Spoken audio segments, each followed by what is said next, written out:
What is up, my imagination connoisseurs? It is I, the notorious RMB here with a new live chat, a new experience in online whatever.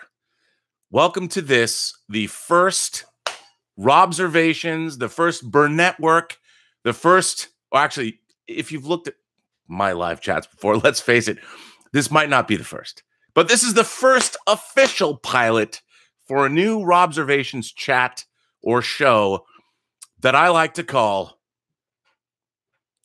Ripped with Rob. Now, here's the thing. I'm going to give a disclaimer right now. I don't believe in drinking heavily. Alcoholics Anonymous is a good thing. If you have a problem with liquor, if you are going to drive after watching this show, don't do that. It's bad. I don't believe in any kind of imbibing at all. Please do not follow my lead. This is the whiskey. This is, by the way, unofficially, they have not endorsed this show in any way, shape, or form. Jameson Caskmates IPA edition is bringing you this show. They don't know they are, but they are. And spiritually, you know who else is bringing this show to you? Lenny Nero. Lenny Nero from Catherine Bigelow's 1995 future shocker, Strange Days. This is my German Blu-ray. I love Strange Days. I do not know why Lightstorm has not put out Strange Days, Steven Soderbergh's remake of Solaris, True Lies, or The Abyss. Come on, Jimmy. I know the Avatar movies are coming, but why have you let us down? Why do I not have a domestic version of this? And by the way, I still owe money to the person who bought me this in Germany or got this for me in Europe. And I apologize. I owe many people money, and I apologize to all of you. You'll get paid back, I promise. So anyway, here we are for the first ROBSERVATIONS Ripped with Rob. By the way, this is the one and only public Ripped with Rob there will ever be. This will only be exclusively for Patreon subscribers. Will get a Rip with Rob twice a month. If you donate at the $15 tier, you get a free or two free Ripped with Rob shows. So if you go to Patreon and subscribe at ROBSERVATIONS, look up my name, Robert Meyer Burnett. I'm telling you, this is the show. And the reason that I have to do this only on Patreon is how am I expected to buy all the booze, man? How can I buy all the booze? So here we are. And here's what I thought this show would be. Like Lenny Nero in Strange Days. If you haven't seen this, I love this film. When I was writing for Sci-Fi Universe magazine, we love this movie. I saw this movie on the Fox lot for the very first time, and I was blown away. I dearly love this film. It's incredibly political. It came a mere few years after the LA riots. It's an incredible future shock film, but I really identify with Ralph Fiennes' character in this. I identify with many Ralph Fiennes characters in the movies, including the Count Amashi in The English Patient. If you guys haven't seen The English Patient, it's going to be talked about a lot as part of my my ongoing series about my favorite movies. I love The English Patient. There's a lot, people talk a lot of shit about The English Patient. I don't understand why. It won Best Picture, but this movie, and by the way, Philo Gant, come on, this movie has so much great stuff in it. Anyway, this show is actually inspired by Lenny Nero. So just so you want to know why I'm doing this because of Strange Days, Catherine Bigelow and Jay Cox, who wrote it. Just telling you, it's a great film. So anyway, what is the show about? I don't fucking know. It's Ripped with Rob. I mean, do you want me to come up with some kind of like format? Here's the format. I'm wearing a poet's shirt. I think I'm like Joseph Fiennes, Ralph Fiennes' brother in Shakespeare in Love, but not as thin and handsome. But anyway, so what we're going to do here, this is like I might be your confessional. I could be a Catholic priest, even though I'm Jewish. But what this is all about is drinking Irish whiskey or whatever you choose to imbibe. And we're going to talk openly and honestly about things. We're going to talk about things that it'll be my confessional. I'm going to confess to you. As a matter of fact, here's what I thought I would talk about for this, the first episode. I'm going to tell you how I fucked up my career. I figured, why not? Why not discuss what have I done? People are like, well, you've done all these things, but basically you're kind of a middling. You've never had success like your friends have had. You know a lot of people, you talk a lot of shit, but you're not a household name. So why have you fucked up your career? Which that's what I thought was pretty good, because I tell a lot of stories and people are like, oh my God, we love all your stories about all of those are true. I try and keep them as close to the truth as possible. I don't believe in embellishing, but what I felt I should do for this, the first episode of ROBSERVATIONS, is do a little introspection, because I believe people drink, in my world, we drink for fellowship. And I should say that since I've lived in LA, there have been two watering holes that have become very significant in my professional life. The first was a place called Lola's. Lola's was a fantastic bar on Fairfax Avenue, close to Melrose Place. And I discovered it in 1990, I want to say 95, I think 96. And it was a bar that was right up the street from an advertising agency I was working at after Full Moon, Charlie Band's Full Moon imploded. I needed a job, so I got a job at an advertising agency, which I'd never worked at before. I'd never worked in advertising, and it was a company called Jacobs & Gerber. What was really cool about Jacobs & Gerber was they were in charge of all of the UPN advertising, the United Paramount Network, which is where Voyager debuted. So after Full Moon imploded, after I edited my first feature film there with Peter Billingsley, Arcade, I was in need of work. So I took this job, and basically I was in charge of their video library. And basically that was the job that I did. But they bequeathed me an Avid. They spent $75,000 and they bought an Avid, and they said, kid, figure out, you're an editor, figure out how to work it. And I'm like, oh, okay. So this is how I began my non-linear editing career, was on the Avid. And it was amazing. And I was working at Jacobs & Gerber, but I would walk home because I lived on a street called Fountain in LA. So Fountain, I lived very close to Fairfax, so I could literally walk home. I didn't have to drive.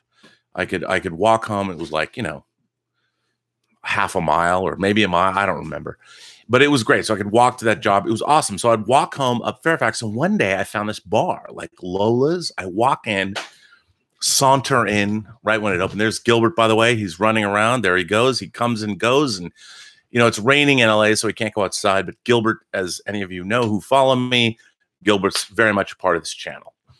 So anyway, I saunter into Lola's, and there I see, sitting at the end of the bar, this unbelievably gorgeous woman. And immediately I started thinking about Tequila Sunrise, the movie Tequila Sunrise. If you have not seen Tequila Sunrise, I don't know if someone's playing with Gilbert. I don't know what he's doing. This is what happens. And I just set up a Patreon tier, no, not yet, but I will. I want to have a Bark Box Patreon tier, like $20. I'll make films. I'll get a Bark Box every month, and I'll make films of Gilbert opening the Bark Box. That should be funny. But anyway, so I walk into Lola's, and there's this beautiful woman sitting at the end of the bar, and I like saunter up. There's no one in the bar, and I was younger and prettier than I am today, and I chat her up. I'm like, I said something stupid. I was just like, you have one of the most unbelievable faces I have ever seen. And she's just laughing at me, bemused, but she goes with it. And she was just reeling me in to see what I would say. And it turns out she was Lola. Lauren, her name's Lauren. She owned the place. She used to own Club Vertigo downtown that Prince turned into Glam Slam. I mean, this woman was one of the great club impresarios of Los Angeles. I did not know this. I just started my job at Jacobs Gerber, this new advertising facility, and they bought me an Avid. And they said, kid, learn how to use it, which I had to teach myself. So that was okay. So anyway, Lauren and I became great friends, and she used to let me come in the back through the kitchen. Eventually, I lived there. But what was cool about Lola's was after all of my partying, and oh my God, I could do a whole book on what happened, or what happened not only at Lola's, but after Lola's or back. Anyway, so when we made Free Enterprise, when I was writing the script with Mark A. Altman, Lola's was, we wanted to shoot at Lola's, like the character that you know, Deborah Van Valkenburg plays in Free Enterprise was supposed to be her, was supposed to be Lauren. I wanted her to play herself and shoot in Lola's. And she's like, she says to me, first of all, she saw me getting like drunk on P&P martinis, which are these pineapple martinis. I pound, you know, we do like 9 of them. And they had this incredible mac and cheese. It was years of partying. It was, but she would always go, so have you got Shatner yet? Because she didn't believe that, you know, someone like myself who would hoist glasses this full of liquor could get anything done. And I was like, no, no, no. I mean, we were diligent. I worked my ass off, but I would also go into Lola's and get, you know, get my drink on, if you know what I'm saying. Which, by the way, I hope all of you are doing too. So, but what ended up happening was not only was Lola's the inspiration for Free Enterprise, we never got to shoot there, but it became a central hub. And one night a week, usually Sundays, all of this amazing coterie, I'd call them the Newzoo review crew, coterie of disparate people I met that were incredibly talented. And they were doing amazing things, and their careers were exploding, and everybody was doing, you know, working on TV shows or animation or feature films. We would all meet at Lola's on Sunday night, and we would drink and talk and share fellowships, share stories of great deeds and not so great deeds. I mean, it was really a place that we would go, and it offered a quantum of solace to some of us. That was for Peter Avellino. I don't know if he's watching this, but if he is, it's for him. And it was a place where we would drink and eat macaroni and cheese. It was probably bad for us. And I went from being a young pretty boy to what you see today, but it was still a great place. And it was just a place to let off steam. And there's a picture on my Facebook page. I was there. Lauren decided to give up the ghost and stop. She made a shit ton of money at Lola's. Anyone who lives in LA from, you know, mid 90s to, like, I think it was 2013. I don't remember the exact date because I've been drinking, hence the story. Even my girlfriend was like, she's like, you're not drunk enough. She said, you're not drunk enough. And I'm like, well, I wasn't really going to get like completely wasted to do this. And she's like, that's not what people want to see. And so, you know, I just pounded a bottle of wine to get myself in the mood. Anyway, Lola's represented a place where everybody that was striving, that was working, that was, you know, my friend Alan Spencer, who created Sledgehammer, once brought Sarah Douglas to Lola's. And if you don't know who Sarah Douglas is, she played Ursa in Superman 2. He brought Ursa to Lola's one night. I mean, it was crazy. You never knew who was going to come to Lola's on a Sunday night. It was fantastic. Well, now Lola's is gone. You can't even, if you Google it, it turned into, she sold it to some place, became some hipster bullshit, some whatever. The thing about Lola's was it was always inviting. Everybody was included, which is what I want. This Ripped with Rob is all about inclusion. It's all about sharing stories, sharing fellowship. That's what it's all about. So now, and I hate to, I'm gonna. So there's a new bar. There's a different place. It's in Toluca Lake. It's called Timmy Nolan's. And, you know, for a number of years, it's now been a place where mostly the LA horror film community congregates. And it's been what Lola's used to be for me when in my younger days. Timmy Nolan's has become, even though I haven't been there in a while, but Timmy Nolan's became that place on a certain night of the week. I'm not going to say because I don't want a bunch of interlopers showing up going, I saw you on Rip with Rob. I'm here to like drink. Not going to tell you. But it was a place where I've met a lot of great people. There's, again, a lot of great fellowship. We share war stories about our times in the trenches. It's fantastic. It's great.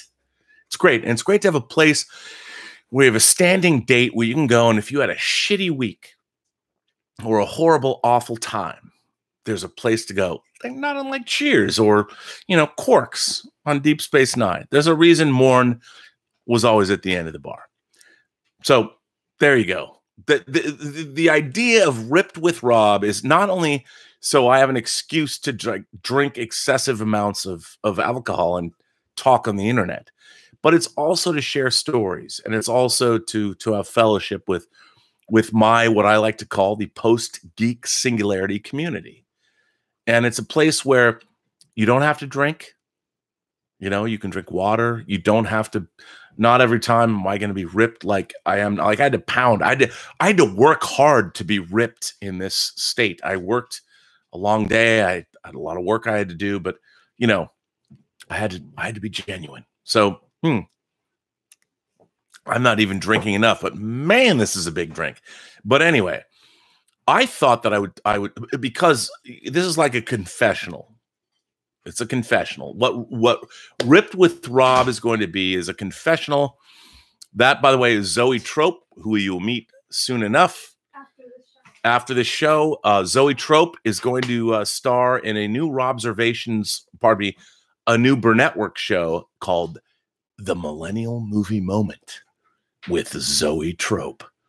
There you go. It's an exclusive. It's a new show. The Millennial Movie Moment with Zoe. Oh, see? And by the way, you know what? You know what Blu-ray she borrowed for me and she could not find the cover for? Rick Rosenthal's film Bad Boys with Esai Morales and Sean Penn and Ali Sheedy. Apparently she liked the film. She brought back the disc. Where the cover went, I don't know. But that's what Zoe Trope is all about. She's all about looking into the great cinematic history and giving us her perspective. What does an 18-year-old, she's barely a millennial anymore, but what does an 18-year-old think of Rick Rosenthal after he made Halloween 2? He made Bad Boys with Esai Morales and Sean Penn and Ali Sheedy. What'd you think of Bad Boys, by the way? It was good. It was good? Yeah. Just good? Nothing more than that? It was funny. It was funny? Dudes in prison, rape, that was funny? This is not socially conscious. Well, let me tell you, apparently she's all... She needs to watch it again. Yes, she does. But anyway, so Zoe Trope is coming out with the Millennial Movie Moment only on the Burnetwork on YouTube. Oh, great. She's going to take a shower in my bathroom. You know, I'm not really a father, but I'm kind of a father. And it's kind of great because what I get to do is I feed her these movies. She watched Society, Brian Usna's Society. She actually took my Arrow box set without my knowledge and watched it anyway. Wait till you see that episode. It'll be great. So anyway, I've talked enough. Now here's what I want to make this first episode of Ripped with Rob about. Because like Lenny Nero, who said he's our confessor, I want to talk to you about how I fucked up my career. Well, let me get back to that. How I had all of these opportunities. I mean, I've been in LA. My first job was working as an art department assistant on Texas Chainsaw Massacre 3. I worked at Warner Brothers for 2 years for Bill Young, the senior vice president of production. So why hasn't my career amounted to much? I mean, don't get me wrong. I'm very proud of everything I'm working on. I'm currently producing a film, low budget film shot in New York called Tango Shalom that I've also edited. I've busted my ass on this film, and everybody who's worked on it has done an amazing job. Karina Smirnoff, who was on Dancing with the Stars for 13 seasons, stars in the movie, makes her screen debut. I'm very proud of this film. My friend Darren Doctorman and Tobias Richter have worked on visual effects for this movie. It's really good. We're waiting to hear back from the Tribeca Film Festival as to whether or not we got in. And if not, I hope to take it to my hometown festival, the Seattle International Film Festival. The last movie I produced, The Hills Run Red, debuted there in 2009, directed by the great Dave Parker. So let me tell you about what I did to fuck up my career. Because by the way, I say fuck up, only from a financial standpoint, because I've done amazing shit, and I am so proud of the work I've done. But more than that, I'm more proud of all the people I've been blessed to work with. I have had such amazing opportunities, and people when so anyway, here's the thing. How did I fuck up my career? It's pretty simple.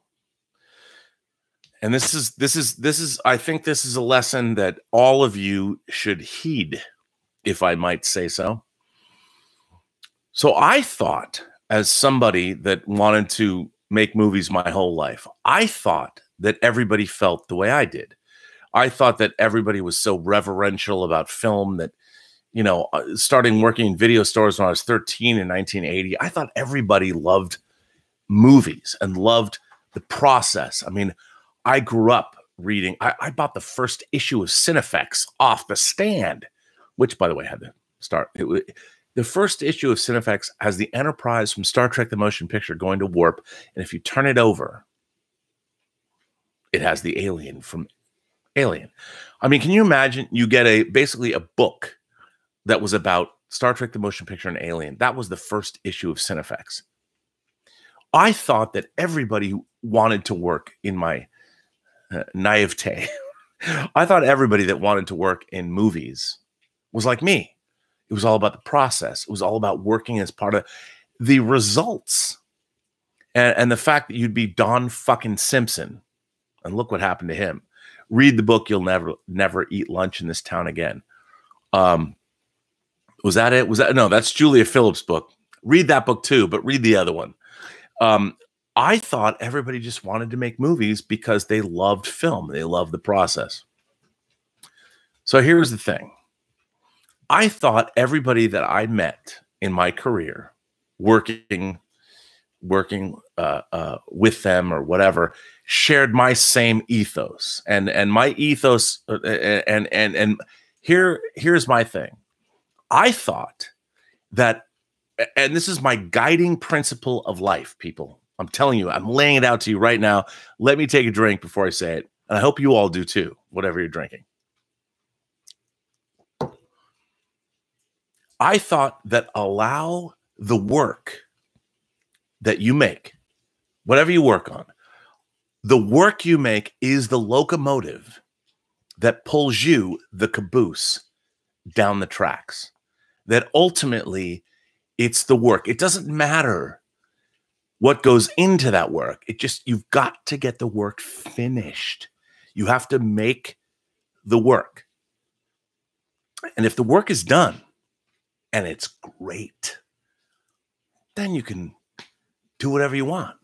Then, because nobody can take away the fact that you did the work.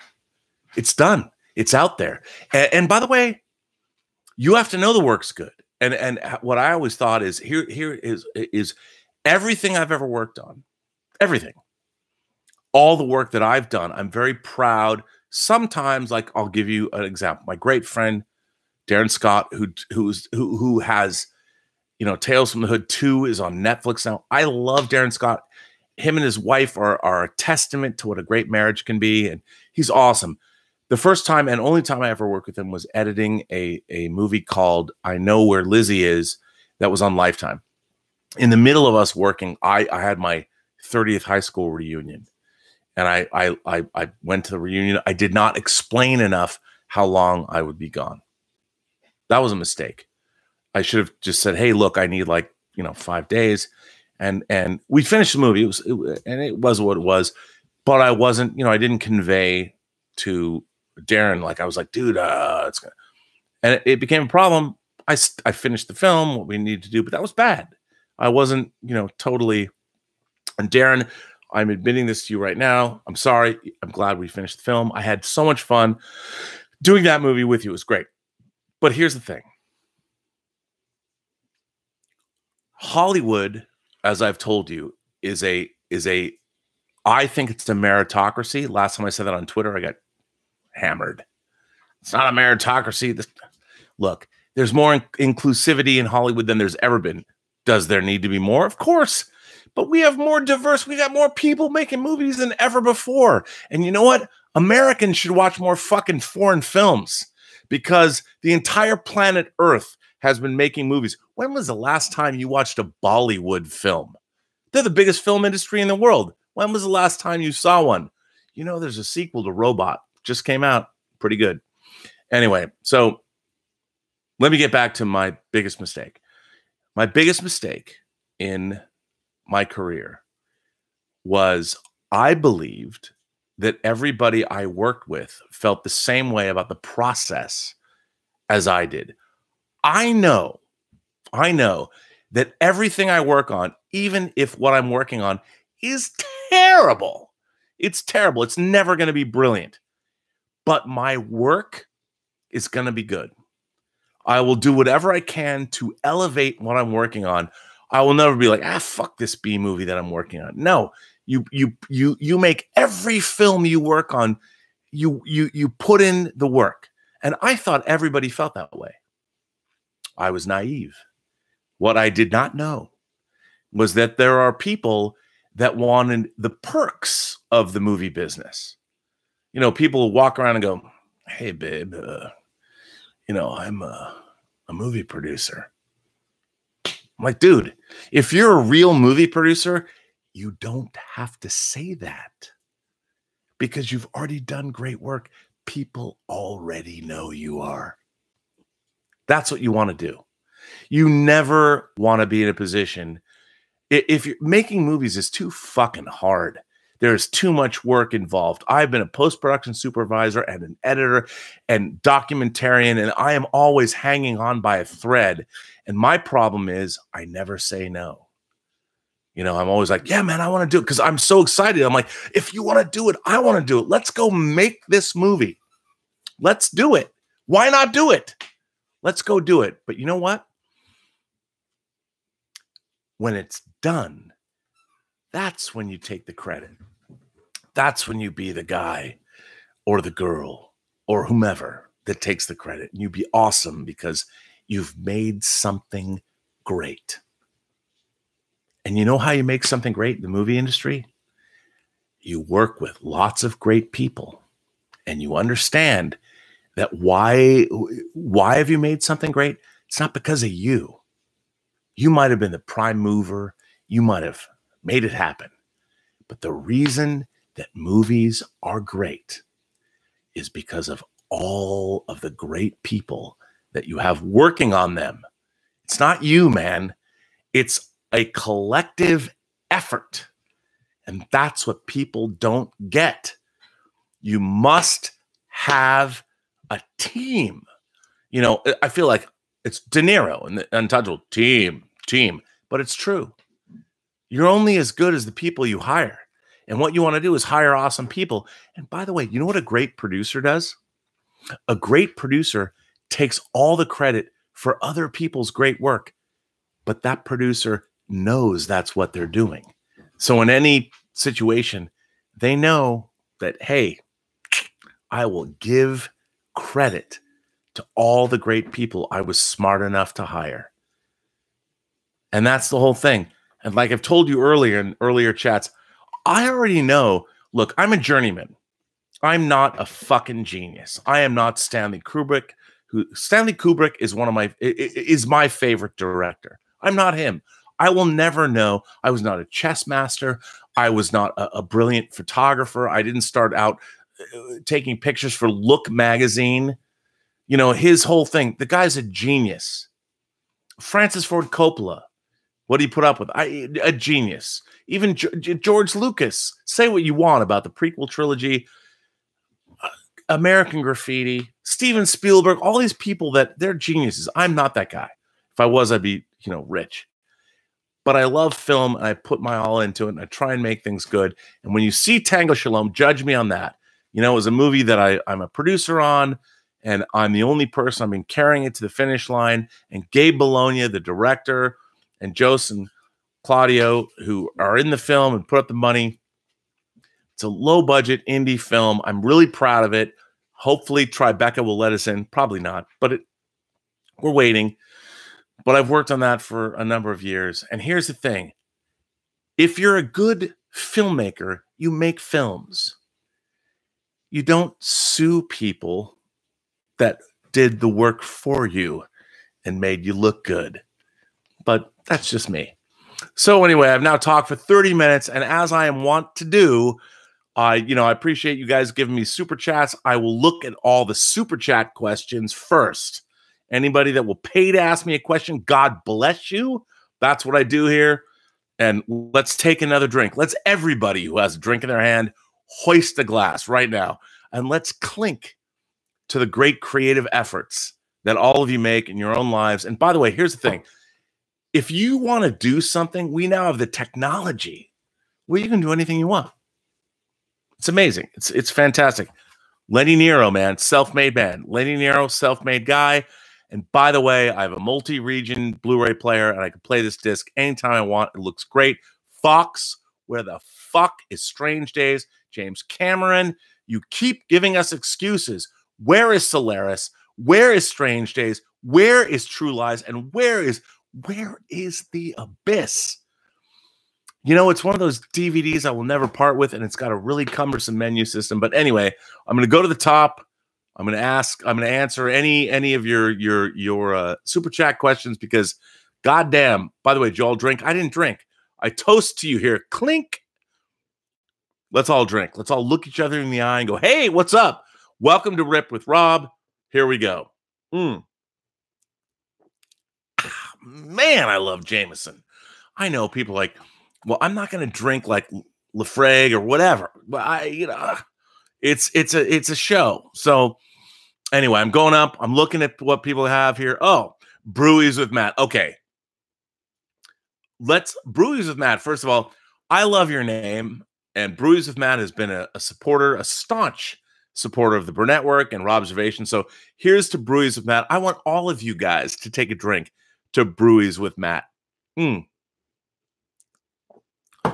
Evening, Rob. Brewies with Matt asks, favorite Western of the last 10 years? Well, son, Brewy, Matt, Logan. James Mangold's Logan. The man who remade 310 to Yuma. Come on. How about that? I mean, you know what? Let's talk about Westerns for a minute. As a kid, I was a Star Wars, Star Trek, but even before that, Ray Harryhausen guy. George Powell was my first hero. George Powell was the first filmmaker I ever knew, the producer of When Worlds Collide, War of the Worlds, Destination Moon, and War of the Worlds. My favorite film when I was 5 years old. He was the first guy I ever knew in movies. And I was not a Western kid. I didn't know Westerns until later. But I will say this. In 1992, I went to the Chinese theater and I saw Unforgiven with my friend Wayne Mogilevsky, who I met at film school at USC. And I saw Unforgiven, and I'm like, this is one of the best movies I've ever seen. It's going to win Best Picture. And by God, it did. So, Logan, I know it's a cheap thing to say, but it was. Let's go down. JPG, $5. Says, Rob, donated on PayPal before. Enjoy the deep cut talks and impressed with how well your memory of times and names are with the story. Stay sweaty. Well, JPG, let me tell you something. You say stay sweaty. That is a reference, by the way, to the great John Schnepp, who brought me on to Collider Heroes back in April of 2015. And I was on Collider on their YouTube channel. By the way, let me tell you a funny story. So, and Steve hates when I say this. Steve Frosty, who we know, who basically founded Collider, he built it up from his apartment. Steve, he created Collider. So the first time he ever came to LA, he came to Comic-Con, and he was there with a friend of mine, and we'd never met him. Like all of my coterie of friends, my New Zoo review crew, we're all at Comic-Con, and it was the first time we met Steve. And he was literally like a Mexican jumping bean. It's like, oh my God, I've heard all about you guys. Like, oh my God, it's so great to be here. And we're like, who the fuck is this? You know, like who is this guy? You know, we don't know. And so, you know, as you do at Comic-Con, you go from party to party to party. You talk to people, you run into comic book professionals and whatever. So his first night, he was just over the moon, which is what's kind of great about being a fan in Southern California. You eventually run into everyone. So we're all staying at the Marriott back then, back when it was affordable. And the way I remember it, and by the way, everyone remembers it this way. So Steve, who started Collider, comes to all of us. And he goes, oh my God, like he was all excited. You know, like an animation character. And he goes, last night, you guys, we partied, but tonight we're gonna rage. And of course, all of us lost it and laughed our asses off. Cut to like 15 years later, I'm working for Steve on Collider. I mean, what Steve started as a wide-eyed, bushy-eyed, how do you say wide-eyed and bushy-eyed? Whatever. What Steve created from nothing, Collider, became not only one of the great websites, the great movie websites, but became a video website and something I was involved with John Schnepp and being on Collider Heroes. There you go. That was Zoe Trope, ladies and gentlemen, who's going to provide a new show on the Burn Network, the Millennial Movie. I had to explain what a Zoetrope was, but I thought her name is actually Zoe, but Zoe Trope, because Trope's Zoe. It's going to be great. Just watch it. But anyway, so Steve, man, what Steve created was pretty amazing. And I give it up for Steve, and I give it up for Collider. And it's amazing what happened and all of that. So let me go down and Teddy Mopar. He says, cheers, Rob. Here's to the post-geek singularity. Well, Teddy, here's to you. It's time to drink again. You know what? Anybody who sends me a super chat and asks a question, I will drink to that. Let's make it a drinking game because Bobby's got to eat. Gilbert's got to eat. Everyone's got to eat. So that's what I'm doing. Thank God YouTube monetized his channel. Fantastic. Oh my God. Okay, under Teddy's thing, Calvin Dexter just shows up. Good morning from Tuscany, Rob. I just woke up. It's 5 a.m. here, and it's great to have a coffee and be able to listen to you. Shit, is it? Dude, I've wanted to go to Tuscany my whole life. I have never been to Italy. Never been to Italy. And I have dreamt of biking around Tuscany. Oh my God, it would be so great. Have you seen any Project Blue Book, the TV show? It looks interesting. I have not, by the way. I watched the old Project Blue Book show. Okay, here's what I hated about the old Project Blue Book show. As a modeler myself, you can see I've got unbuilt models on my show. There's unbuilt models everywhere. I could actually recognize in Project Blue Book, the first show, which models they cannibalized to make their UFOs, which pissed me off to no end. Because if aliens really exist, their ships should not look like, you know, a Star Wars ship. You should not be able to recognize anything. Oh, here's another super chat from Chuck Souza. Well, hey Chuck, what's up, buddy? I know it's late for you. You say that you're over halfway through a 750 milliliter of rum. I gotta ask, do you remember the Mighty Heroes cartoon, and why hasn't it been resurrected? Yes, I'm old. You know what, Chuck? I don't know the Mighty Heroes cartoon.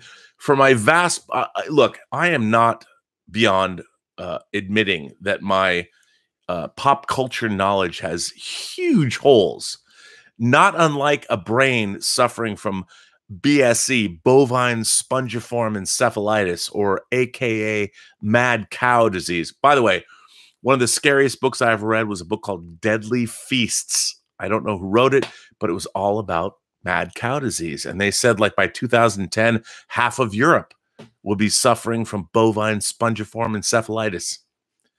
You know, these are the crazy shit. This is the stuff I think about. I don't even know what to say. So anyway, again, I will always answer super chat questions first, but I'm going to go back up to the top of this. First of all, as Gilbert walks by, let's all take another drink. All hail Gilbert, the Gilberian from the planet Gilbar. By the way, my dog, he is an alien, and he is from the planet Gilbar. And Gilberians, unlike barbarians here on Earth, what they do is they crush their enemies. They see them driven before us, and they hear the lamentations of the women because they're so damn cute. That's what Gilbarians do. Just saying. So I'm going to go up to the top of this chat.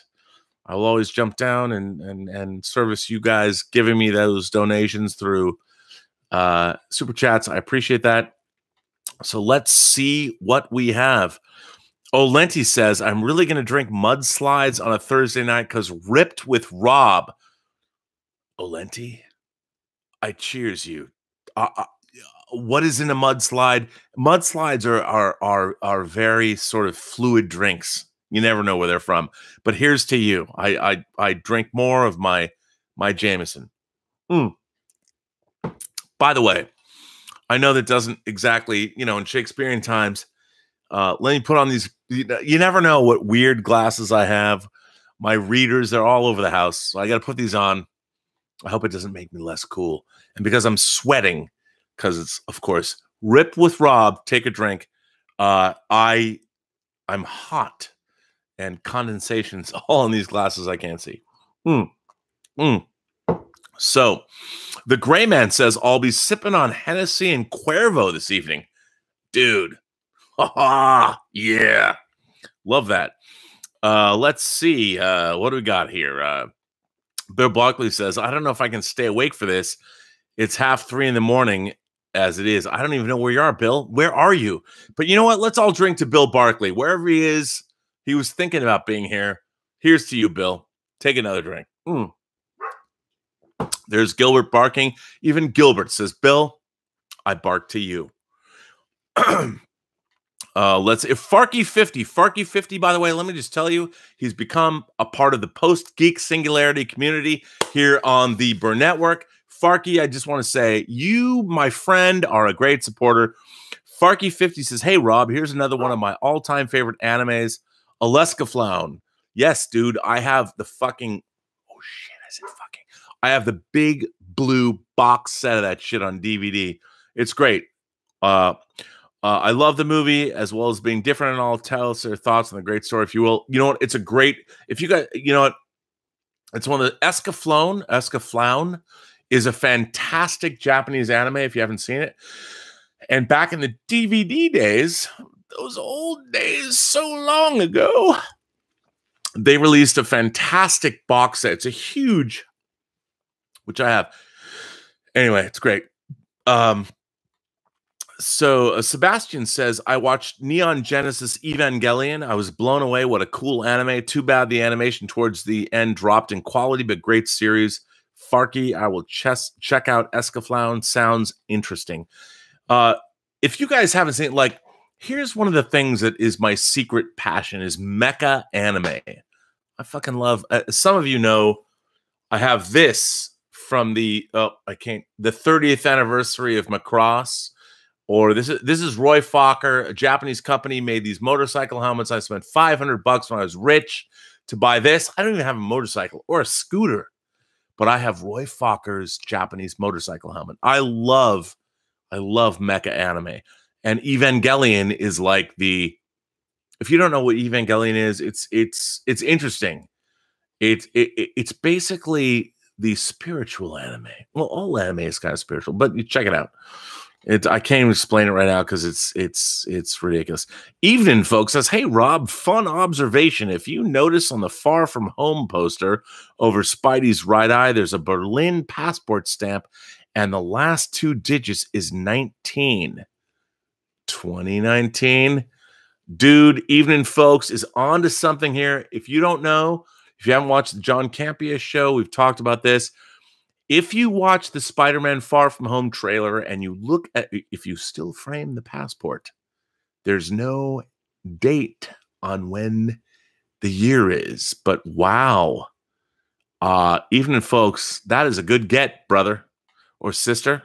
Don't know, but good on you. Thank you for that. Olenti says it's 11, so I'll probably sleep before the show ends. Well, because you're drinking mudslides, here's to you. Everybody take a drink of whatever you're drinking. So, let's see what's going on here. I'm looking down. No one says, let it all out, Rob. Dude, you know what I would? Or dudette. You never know. I'll let it all out. That's why I'm here. JPG says, Rob donated on PayPal. Look forward to the deep cut talks. Did you? Well, thank you. Oh my God. Look, man, all I do is, here's the thing. If you donate to this channel or donate to me, I want to get in the garage. I've been building my Imaginarium, a set that has no lights yet. I'm trying to, all the money that I make from ever donations or whatever, it's all going like this light right here. This was a light I bought because of people who donated to me via PayPal or whatever. And by the way, I'm always giving out good stuff, comics from the 80s, whatever. It's good. You're going to get some straight good stuff. So Evening, folks, thank you for that. That's great. And Mercer Create says, I want a Strange Days, True Lies, and Abyss Blu-ray. Well, Mercer Create, here is the Strange Days Blu-ray. I own it. It's great.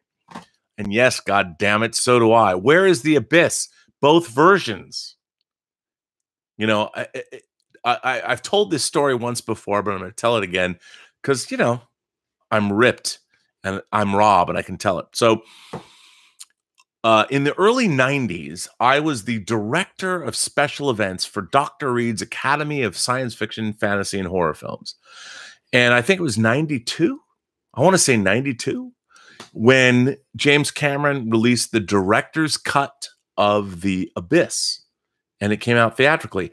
And I had said, because James Cameron had brought the Terminator to the Academy events, I was like, you know, he'll probably, it's going to be in theaters, so there's got to be prints of the director's cut of The Abyss.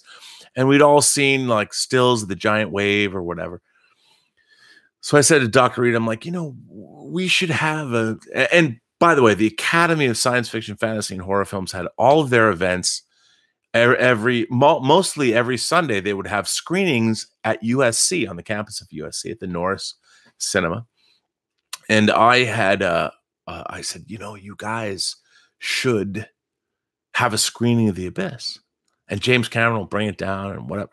So I had suggested that, and I get a call back from Dr. Reed. He's like, "Hi, Robert. You know, James Cameron's coming down, and he wants to be interviewed or whatever. You should do the interview." And I'm like, "Okay." So I'm going to interview James Cameron on the USC campus in Norris Cinema, which seats 500 people. But if we announce it anyway, long story short, that's exactly what happened. James Cameron brought the director's cut of The Abyss to USC, and I was interviewing him on stage. Now, I don't even remember if it's before or after the movie. I want to think it's before. So I read every Cinefex article. You know, James Cameron does not suffer fools gladly. And I was, this is, you know, how old was I? 26? 25, I don't know. But it was going to be me and James Cameron on a stage at USC. So here's what I did. I walk out on the stage, and there's people sitting in the aisles. It's a packed house, and I prepared these opening remarks, and I had said, I'd written them down, I'd memorized them, and I said, 1984, all of us, everyone in this audience went to see The Terminator. And after 100 minutes, I didn't repeat it, I just said it once. After 100 minutes, we all left, breathless, out of the theater, thinking to ourselves, who is James Cameron and what is he going to do next? Everyone's like, yes, people are screaming, woohoo! James Cameron saunters out on stage. He's a very tall man. He looks at me and he says, I give him the mic. The way I remember it is I gave him the mic. I don't, maybe he had a mic, but I think I gave him the mic. And he looks me up and down, and he looks at the audience. A maestro, a man that is in command of every moment of his life. And he says, if you left The Terminator after the first 100 minutes, you missed the last 8 minutes of the movie, because The Terminator is 108 minutes long. Of course, the entire audience erupts. Wow! And I feel like I should be part of one of my favorite children's books at that moment, Frog and Toad Are Friends, because that's how small I wanted to be. And I still had to sit on stage with him, just him and I, while I interviewed James Cameron.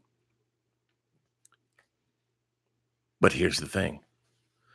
I had to maintain, as the wife of Gordo Cooper says in The Right Stuff, I had to maintain an even strain.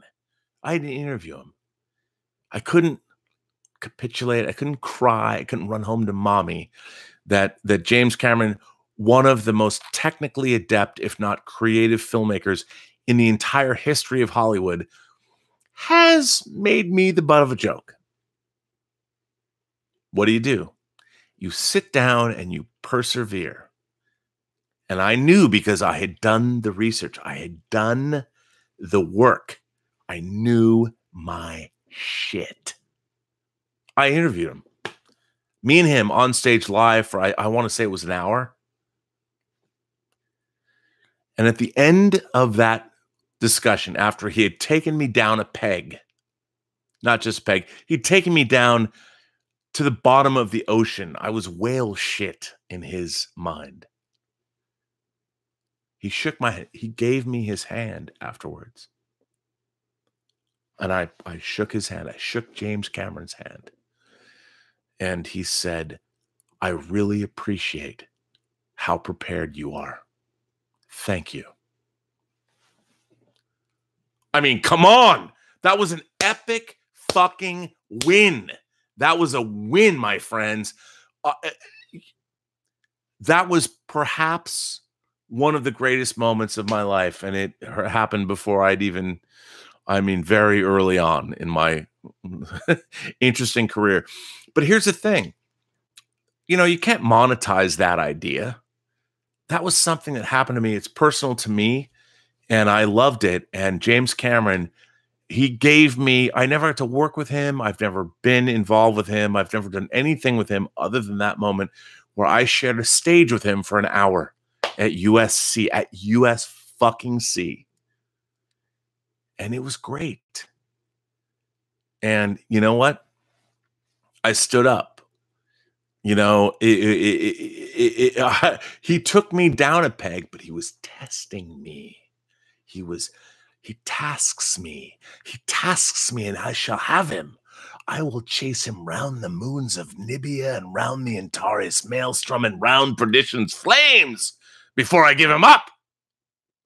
You know what I'm saying? Anyway, so let me go on and see what people have to say. Because, by the way, let's drink to that. Because that's a great fucking story. It's a true story, and by God, it happened. So, here you go. So good. Let's go down. Let's see what someone says. Beatmaster says, got my Strange Days DVD in the break only in case of emergency frame. Could be the moment. It's only on DVD, man. This is 6 times better. Film Aficionado 52 says, Rob is such an awesome guy. Well, not according to those Star Trek Discovery fans who called me. I called myself. I made a joke about being a gatekeeper. By God, I never thought the word gatekeep would trigger so many people. But, let me tell you, people, I will announce this right now. Do you think I'm not going to review every episode of Star Trek Discovery, which comes back tomorrow? And you know what? I'm not going to oil my traps or sharpen my knives, whatever. Raptor King says, honestly, what were those stories that you said you couldn't speak about publicly about your day with Kevin Spacey?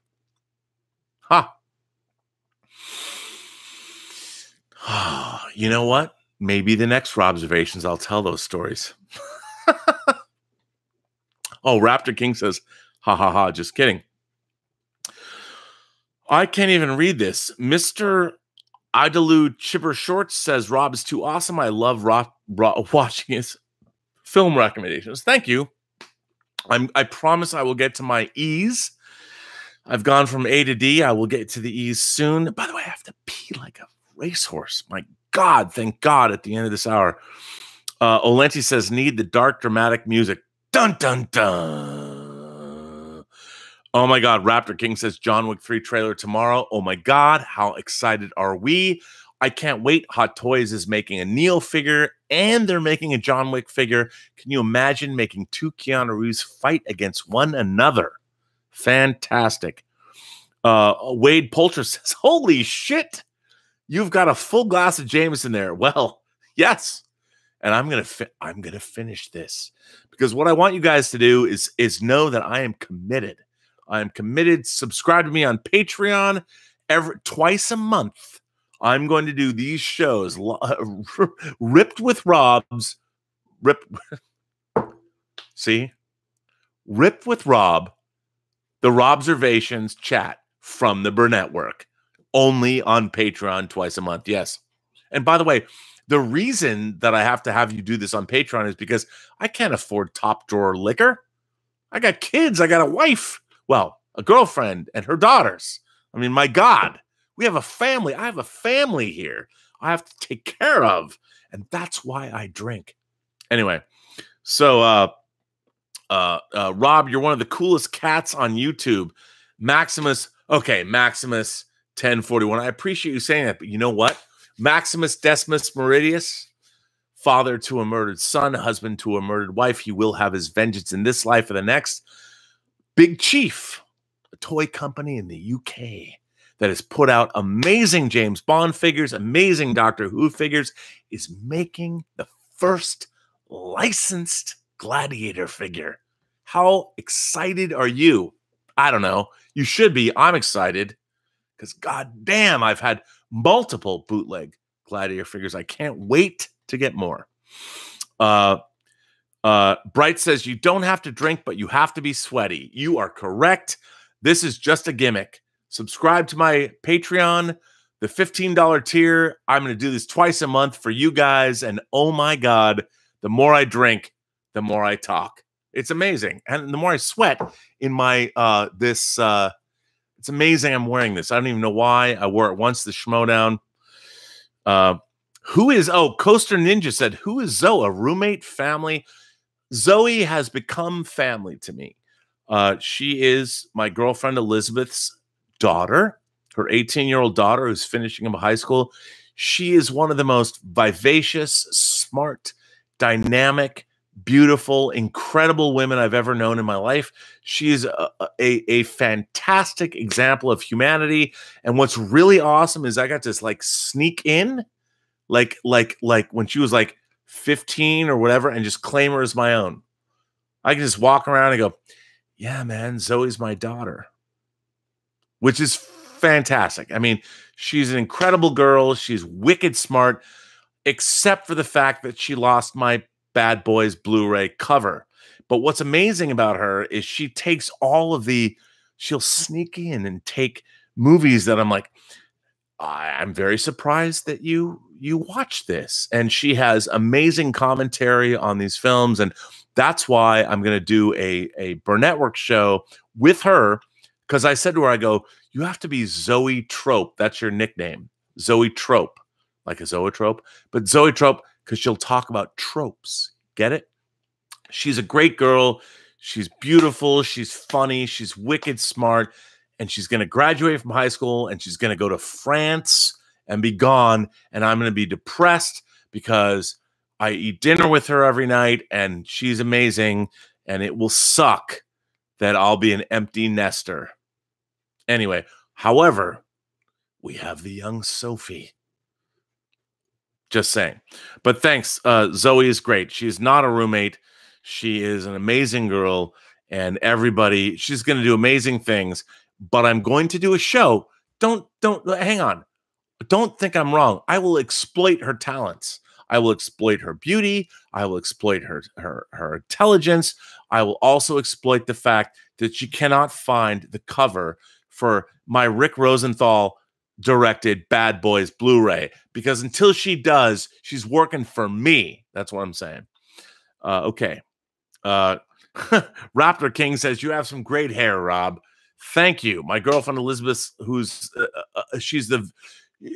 my girlfriend Elizabeth is the Renaissance painter of hair care.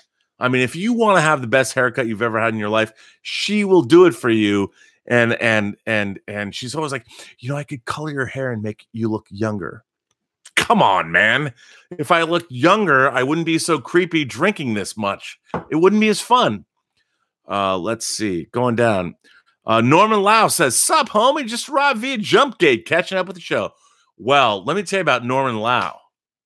Norman Lau was on Babylon 5 when Captain Sheridan resisted what EarthGov was doing. If it wasn't for Norman Lau, Babylon 5 would not have prevailed. Just so you know. He's a great man. And, John Kirk is here. But you need a great... John Kirk says, but you need a break, Rob. Talk about the breaks. The Missouri breaks? That's what I'm talking about. Teddy Mopar says, Rob, I was telling my wife how fascinating you are and how you're kind of like the most interesting man in the world from my point of view. Yes, I appreciate you saying that, but I'm not making the money he made on those commercials. Laugh out loud. You haven't failed, sir. You're a rock star. I am not a rock star. I am a middling journeyman at best, but I appreciate that. And you tell your wife she's married a fine man, and let's take a drink. Let's take a drink to you, Teddy. Here's to you, Teddy. Actually, here's to your wife. Indeed. Dave says, Rob's doing his trailer voice. In a world where one man and one gecko lizard are all that stands between life and the end of the universe. Anyway, I don't know. Whatever. Coaster Ninja says, is making movies one of the most difficult and insane things to be involved in? The process sounds similar to running a restaurant. Yes, sir, you are correct. Making a movie. But you know what's okay? Here's the thing. Once all of the people that are on a movie set have been vetted by whomever, they've been vetted. Everybody on a movie set is a fucking ninja warrior. They are special forces landing on the beach at night. When you get on a movie set, and part of my problem in my career was my first job was working as an art department production assistant on a New Line Cinema film where everyone was a fucking ninja warrior. There is nobody on a movie set that is bad at their job. If they are, they're not going to be there. The idea that somebody gets protected because they're bad, maybe I'm wrong, but I've never seen it. So anyway, Bright says, couldn't agree more. I'm in the media composing world, and building a team is a huge topic. A ton of people think it's just the single composer, but you have supervisors, orchestration, engineers, etc. Yes. The great thing about making movies is you have a team of awesome people. Team of awesome people. Let's see. I have to pee so goddamn bad. If I were to like go away and pee and come back, would you guys wait? I don't know, because Norman Lau says, here's the Army and Navy and the battles they have won here. Here's to America's colors, the colors that never run. Yes. John Kirk says, Jameson is a decent whiskey. However, for a workhorse whiskey, try Johnny Walker's Game of Thrones White Walker Special Edition. Okay, listen. I have to pee so goddamn bad, so I'm going to cut this short because I really have to pee. But I want to thank you all. Hang on, let me just go down. Okay, there's, oh, wait. Wait, there's, oh my God, hang on. There's more. God, I have to pee so bad, but there's more super chats, and I need to address them. So Joe Payne says, hi, Rob, 4 a.m. in Wales. Here's sipping my whiskey. Perfect. Here is to you, Joe Payne. My God, amazing. Everybody drink. Hoist your glass to Joe Payne in Wales. Thank you, Joe. I love the fact that you're in Wales. I've never been there, but I keep watching American TV shows that are set in Wales. I'll tell you what. Let me pee, because that'll be cool, right? I'm going to pee and come back.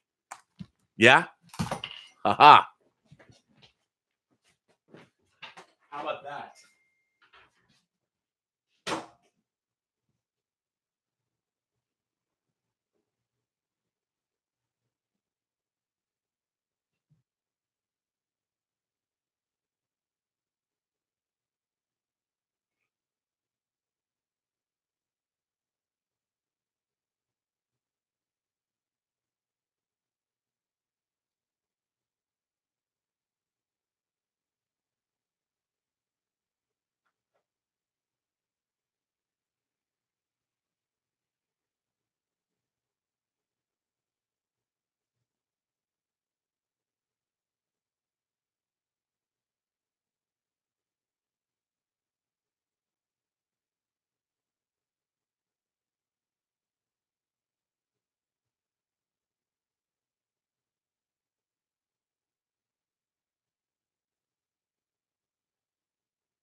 Are you watching this? Okay, everyone, I'm back. I am back. I'm still here. Oh my God. I can't believe I just did that. How many people do a live bathroom break? Let me go back to the questions. Aaron Johnson says, greetings, Rob. My favorite Terminator film is Terminator 2, simply because Arnold acts nice to a kid, which is great. You know, what people forget about Terminator 2 is it was made in like 9 months, which was incredible. I mean, when it was made, it was the first $100 million movie. It was really incredible. Joe Lynch says, Rob, you rule. This is so sick. Justice for Han. Okay, for those of you who don't know, I'm very upset with the new Fast and the Furious spin-off film, Hobbs and Shaw, because Shaw, you know, Jason Statham killed Han Solo. Han Sol, the city, Sol-O. Very upset about that. It was terrible. Why they let that go on, it just kills me. Brandon Pinchbeck says, why does your shirt have shoelaces? Laugh out loud. Congratulations on the James Cameron. Are these shoelaces? These are from the Globe Theater. As you can see, I'm not exactly the most hairy guy in the world, which makes, shaving my scrotum that much easier. Andrew Andrew K. Chanel says, what do you think about the new Terminator movie coming out? A direct sequel to T2. Okay, come on. Tim Miller, who directed Deadpool 1. Tim Miller, who directed the Injustice League. That amazing video. I can't wait. I think it's going to be great. I think Tim Miller. I actually met Tim Miller at a screening at IMAX headquarters for Deadpool. That guy is such, you know what? His talent exudes from him, but yet he's still a nice, humble man. I can't wait for the new Tim Miller Terminator. It's amazing. Oh, Full Metal State has another super chat. Thank you. He says, was glad to hear you're a fan of Event Horizon earlier today. Hyped we get John Wick 3 trailer and Mortal Kombat 11 premiere tomorrow. Cheers, Rob.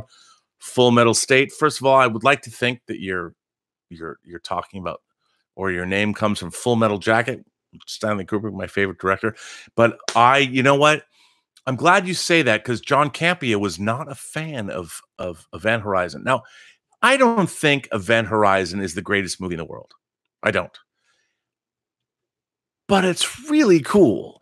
The design work is there. The weird, like the fact that a propulsion system opens a black hole to hell. And it's very famously known, or maybe unknown, that there's a lot of, in Event Horizon, there's a lot of deleted scenes, a lot of X-rated shit. They filmed a lot of scandalous shit for the hell scenes that we've never seen. I really like Event Horizon. Here's the thing. This idea that genre films, like each and every genre film, should change your life is sort of silly. I think there are two science fiction films of the last 20 years that are, and as a double bill, they are beyond reproach. And that is Alfonso Cuarón's Children of Men and Mark Romanik's Never Let Me Go. If you haven't seen Never Let Me Go, it is one of the most devastating films I've ever seen. And it's based on a pretty famous novel. It's incredible. And no one talks about it. He hasn't made a film since.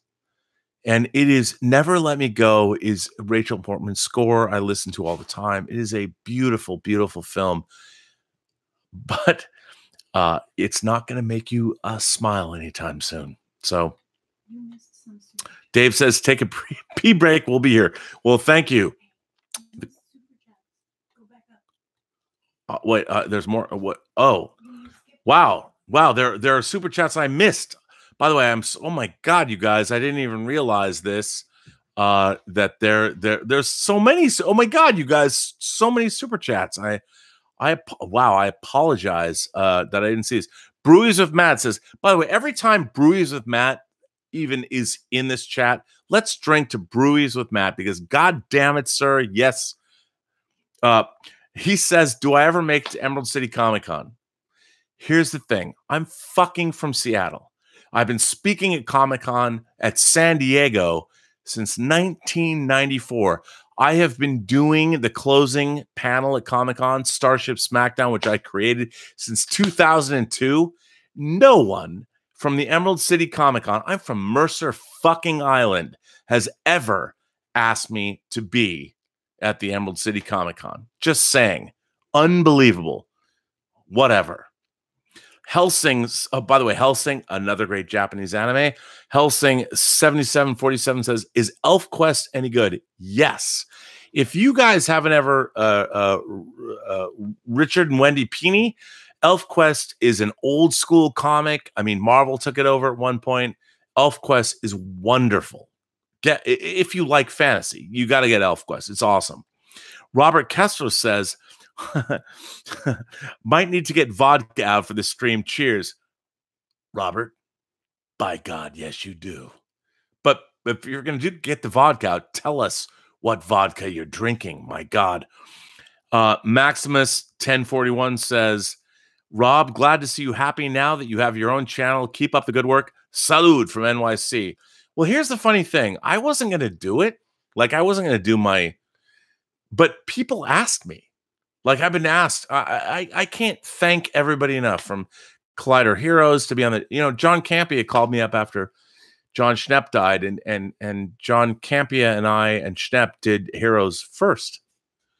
And John was a person who reached out to me. And if you haven't seen the John Campea show that we do every morning at 9 a.m. or the weekly hero show we do, I am loving doing shows with John Campea. I think we have so much fun. And there's a problem. Like we have problems. Like he doesn't understand why I'm so upset about Sun Kang, his great character Han Soul like the city Soul O. He comes after me about that. He doesn't understand why when Han died in the Drift, the great Fast and the Furious movie that, let's face it, Nikki Griffin is the star of because she shows her feet, but he doesn't understand. It's a long thing to say. Norman Lau says, "Hey Rob, longtime listener, first time super chatter. Always enjoy hearing your take on the temperature of pop culture. We need to chat more about Babylon 5." Okay. Norman Lau he's a great man. Norman Lau is a fantastic guy, but Norman Lau's jam is Babylon 5. And let me tell you, Babylon 5 was just recently, I want to say it's on Hulu or Amazon. I don't remember. It's being streamed again. If you haven't seen Babylon 5, it's incredible. And what's really cool about it is that Mojo, Adam Leibowitz, Mojo, who worked on Babylon 5, he recently ran a Kickstarter, or maybe it was Indiegogo, to reconstitute some of his original effects files. Gilbert, let's give it up for Gilbert, the Gilberian. He redid it. It was amazing. I love Babylon 5. I mean, I have to say that J. Michael Straczynski, who created Babylon 5, is active on Twitter. And I made some cheeky tweet to him recently about his show, and I made it sound like J. Michael Straczynski, for those of you who don't know, I love the mid-'80s Twilight Zone. This is a total aside.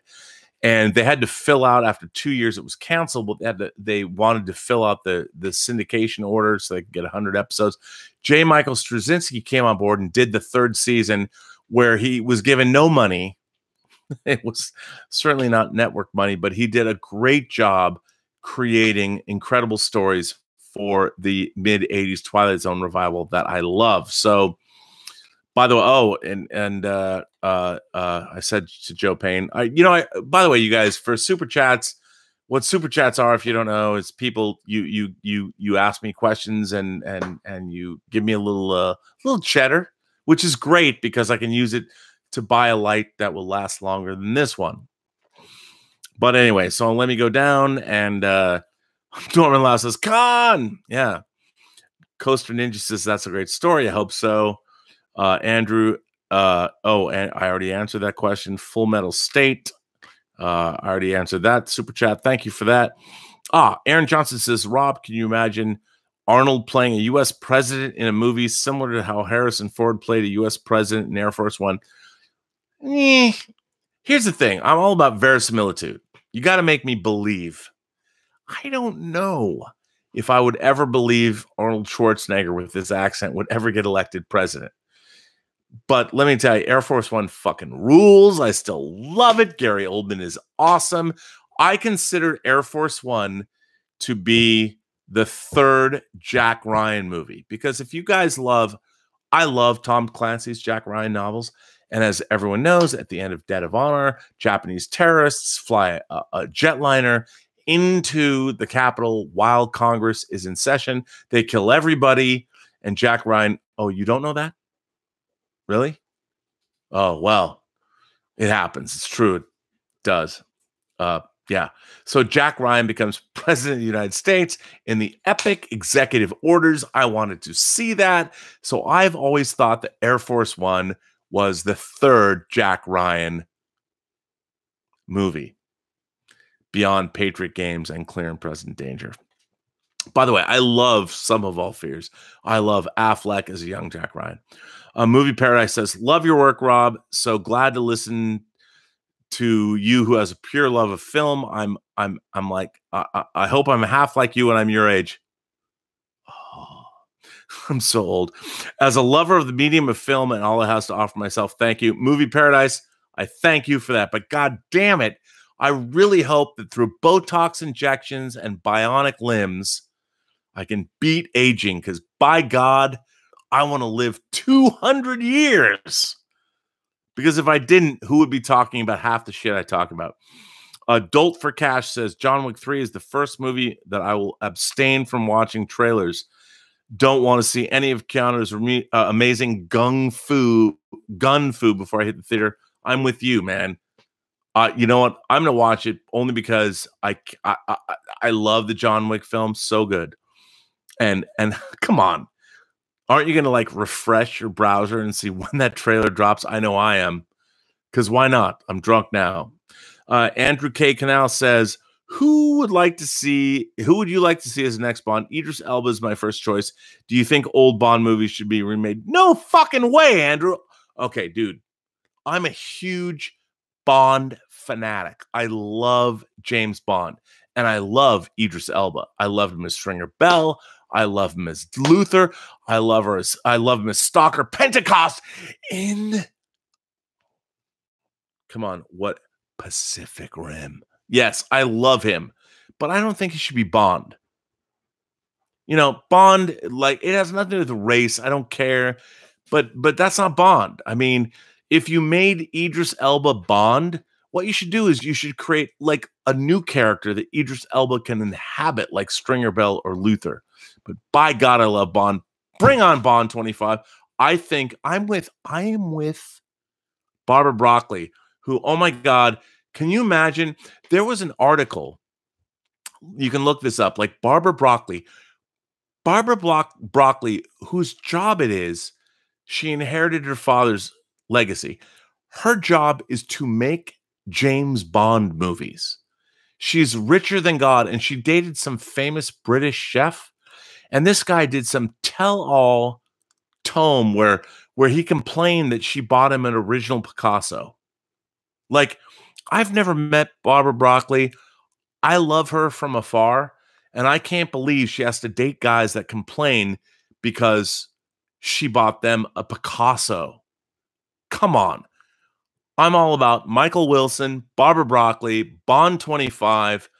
I mean, come on. I cannot wait. Anyway, just saying. I flew to the UK to see Skyfall at Leicester Square in the Odeon Cinema. Okay. Coaster Ninja says, opening scene of Gladiator in the theater was one of the best cinematic moments I've ever had. Just the opening scene? How about all of Gladiator? You know what? I think I came 4 or 5 times in that movie. Like, by the time I walked out, my jeans were cracking. They were so crusted over. Just saying. See, I say that the more I drink. Just, you know. Aaron Johnson said, I would not mind old Bond movies remade, and if I had to choose who should play Bond next, maybe Henry Cavill should be, because he definitely would be the best. You know what? I love Henry Cavill. If you guys have not seen The Man from U.N.C.L.E., which is a Bond ripoff, see that film. It's so good. Henry Cavill's great. But I think Richard Madden, if you haven't seen Bodyguard, not The Bodyguard with Costner, see Bodyguard. It's so good. Richard Madden can play Bond, I believe. Ben Bamboo says American Zoetrope was the name of George Lucas's and Coppola's film studio. It was. But on the Burnett work, I don't have American Zoetrope. I have Zoe Trope, the hot millennial movie reviewer, who is at the cutting edge of style and fashion. And if you don't follow her, if you don't put your girls and your boys even onto my new star, Zoe Trope, you are missing out, because by God, she is the new tastemaker that America needs. Just saying. Joseph Delpina says, it was because of the late, great John Schnepp that I was introduced to you. You are the best. I see why he was your friend. Stay awesome, Robert, which is my brother's name. Joseph, thank you. Let me tell you something about John Schnepp. John, you know why I love John Schnepp? Because, as I've said this before, John loved the creativity of others. He didn't feel threatened. Like he would go to like whatever show he would go to, he would find someone else's creativity, whether it was a sculpture, whether it was a drawing. He loved people's creative efforts. He was not threatened by them. He loved living in a world where people made great shit. And that's why we got along. I felt the same way. He brought me on Heroes. He didn't know how it would be. You know, I'd known John for 20 years. And it was a fantastic experience being on a show with him. For 3.5 years, you know what, everyone, if you're drinking here on Rip with Rob, let's have a toast to the great John Schnepp, the king of the sweaties, the man who loved creativity and everyone else's creativity more than anyone. Here's to John Schnepp. Yes, by God. Let's see. I'm still going down here. I'm still looking. John Kirk says Moonraker will always be a memorable sci-fi intersection for my Bond fandom. Okay, you guys. For those of you who are here with Ripped with Rob was actually, there was a pilot. There was actually a pilot for the show. I did a Ripped with Rob session last summer, the summer of 2018, where I did a live commentary where I got wasted talking about Moonraker, where I filmed myself in front of a screen. Now, it was on Twitter and it was live. So what I'm going to do is I'm going to cut it together. And if you guys donate to my Patreon at that Rip with Rob level, $15 a month, I promise I will give you 2 videos a month like this one. And you will get my drunken Moonraker commentary. And if you guys like it and you participate, I will be doing drunken commentaries. My girlfriend Elizabeth's like, you guys, like you can't drink this much. I'm like, you know what? If I die drinking, it's not going to be like Nicolas Cage and Leaving Las Vegas. I think like if I died doing a commentary on Her Majesty's Secret Service because I was that drunk, that's fine. It's cool. It'd be cool to go out that way. I would get some weird like little obituary perhaps in some nerd site. Robert Meyer Burnett died doing a commentary drunk off his ass for On Her Majesty's Secret Service. Perhaps that would be my only eulogy. I would love that. Put that on my headstone. Awesome. So here we go. Geek with a Side of Nerd says, I've said it before and I'll say it again. One of my prized possessions is a Collider Heroes poster signed by Ewan Schnepp. You know what, Geek with a Side of Nerd? Let me drink to that. One of the great here was one of the great things working with Schnepp on Collider. The fan artwork. I mean, I have a poster of me as Moon Knight. We had an amazing group of fans, and I loved every one of you guys.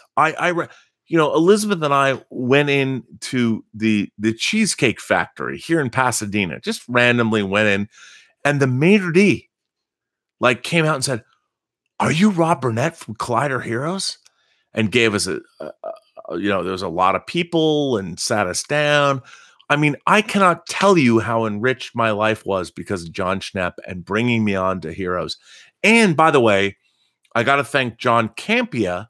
John Campia and I started when I started on the Heroes. It was with John Campia and John Schnepp. And John Campia reached out to me, and we do the John Campia show every morning at 9 o'clock, which I will be. Yes, I will be there tomorrow. I'm not going to call in sick. Here's the thing. If you can't do the crime, you can't do the time. And let's all drink to that, right? So, anyway, Tom Bateman says, I was there with you. Okay, Tom Bateman and his brother. Here's what my friend Tom Bateman was all about, bringing the Rams back to Los Angeles. I mean, here was a man who had a dream. I'm not saying he had a dream like Martin Luther King had a dream, but Tom Bateman had a dream. And his dream was to bring the LA the Rams back to Los Angeles. And I'm like, I'm all in. Tom and his brother hosted a dinner one night where he took me and Elizabeth out, bought us dinner. Tom Bateman had a dream. And Tom Bateman's dream might go all the way to the motherfucking Super Bowl, dude. Tom Bateman and his brother. Oh my God. By the way, they were the guys that told me that Mad Dog Mattis, when Trump went and got Mad Dog Mattis, they told me how much the United States military respected Mattis. And I was like, oh my God, I thought that was great. This is political as I will get. But Tom Bateman, dude, how fucking stoked are you? Come on, you're stoked, aren't you? Yes. John Kirk says, Elizabeth is wise. Look, Elizabeth put up a lot for me. She was like worried that, and she was always like, and by the way, I wasn't all in. It's true. She was like, she thought I didn't like her. No, you can't not like Elizabeth. She's amazing. She's amazing. My girlfriend, Elizabeth, she's an artist. You can see her work. Like, look, that's her work right there. You can't really see it. It's not lit up. But men dream of finding a girl like, a woman like Elizabeth. And she's half Serbo-Croatian, or she says Yugoslavian, and half French. Dude, how good is that shit? Come on. We're talking some worldly, artistic, amazing cook shit. It's amazing. She's amazing. And she allows, our dog to sleep on our bed, even though it's against her better judgment. Norman Lau says, Lois Childs, hugely underrated Bond girl.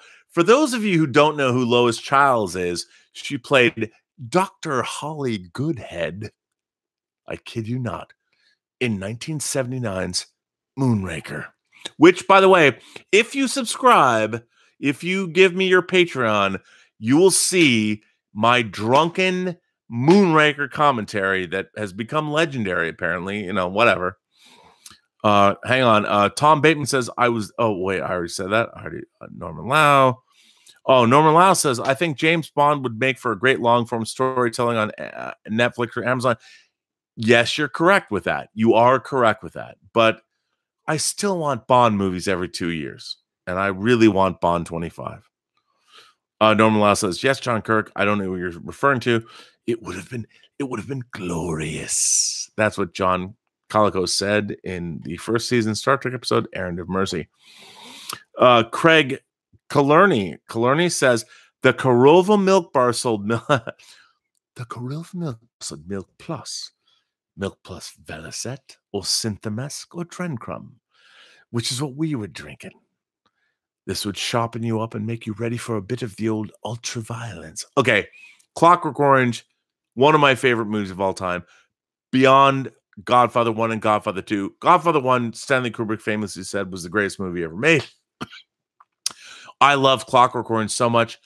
I actually have the giant rocking machine, a recreation of Herman Mechanick's rocking machine, which was in the cat lady's house, which is a man's penis that turns into a woman's ass. I have a 1-to-1 scale replica of that was banished from the house, which, my future mother-in-law's wife does not, or my future mother-in-law doesn't like it. Craig Kearney says, oh, wait, I already said that. Chuck Sousa says, I'm calling sick. The 750 is done, but yes, so much fun. Yes.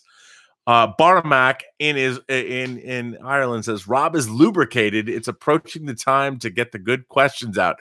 Yes, sir, but if you want to get good questions out, they must be Super Chat questions. Got to support the channel. If you want to ask me some really salacious questions, you have to pay. Tom Bateman says, Rams are going to win the Super Bowl. You tell John Campea we're going to beat his Patriots. Come on, Tom. Do you know who the best football teams in the world are? anyone who's playing the Patriots. And if they win, by God, Tom Brady and his supermodel wife, I hate the Patriots. Don't even start with me. Uncle Pete was playing some really, really, really great football. He was like, I got 4 downs. No one thought my man Russell Wilson would throw a pick. And then was like, why didn't you have him run in the run? No, you had 4 downs. It was strategic football. It didn't play out. Everyone's like, rah, rah, rah. But you know what? Uncle Pete, I stand behind him. He's the most handsome coach in all of football. He's fit. He's awesome. He is fucking the Captain America. Everyone's like, no, it's Bill Belichick. Yeah. Whatever. Just saying. John Kirk says, time for more alcohol. James C. Kirk bourbon coming up. You know what? I'm supposed to do a spot for those guys. It has taken me so long to drink this. Maximus 1041 says, Grey Goose on deck. Yeah. Lucas Kendall says, get back to work. Lucas, dude, I sent you some shit. Anyway, Geek with Side of Nerd says, maybe another 00 Agent series with Idris would be awesome. Maybe, but you know what?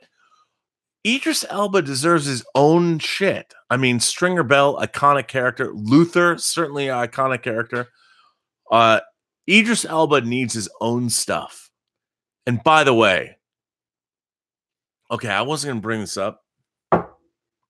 Anyone who's watched me on the John Campea show knows that I have a strenuous objection to the Fast and Furious spinoff, Hobbs and Shaw. Because Sun Kang, who portrayed Han Solo, introduced and killed in Nikki Griffin's The Drift. Fast and Furious 3. Han Solo was introduced and killed in The Drift. And then, because Justin Lin was a friend of his, brought him back in Fast and the Furious 4, Fast 5, Fast and the Furious 6, and then he caught up. Han Solo is one of the great characters ever in all of cinema history. And if not, he has the greatest hair. Let me just tell you, man, the fact that they have made a spinoff where Hobbs and Shaw, Hobbs like comes in with Fast and Furious 5 and Shaw comes in movies later, and nobody, like, they're part of the family, and nobody sits there and goes, let's drink to Han Solo, the man who deserves justice. By the way, anyone who's watching this, hashtag justice for Han and put John Campea in it. He has been hammering me. If you like me, if you appreciate me, hashtag justice for Han at John Campea. Just saying. Oh, we got some more super chats. Chuck Souza says $2 ever the 3 investigators. I don't know what that is, Chuck. Jonathan Voico says, hope you're not hungover for the 9 a.m. show. Dude, here's my it's only 9:38 here. If you can't do the crime, you can't, or if you can't do the time, you can't do the crime, whatever. By the way, all of you, you know what the secret is to excessive drinking? However many drinks you have, just drink 3 glasses of water. That's all you have to do. You think I'm going to miss the John Campea show? I have to get on a train at like 6:30 in the morning, yo. Jonathan Voico says, oh, well, I won't be. I'll be there for the 9 a.m. show. You kidding me? Andy Evans with a super chat sends me $1. Andy, let me just tell you, thank you for that, because I will tip my waitress. I appreciate that for you. And oh, wait. S.J. Owens says, Rob, have you heard or read the Bobcat comic by James Hostler, Damn Inventive and Creative? S.J., no, I have not. And by the way, I have not, but I will look into it, and all of you should. The 111 people here right now. S.J. Owens, I think that anyone who's here, anyone who's watching me, if they give you a recommendation, you should check it out. So, the Bobcat comic by James Hostler, Hostler. Let's check it out. Let's check it out together. Trek Yards. Trek Yards is here. Okay, let me just talk about Trek Yards.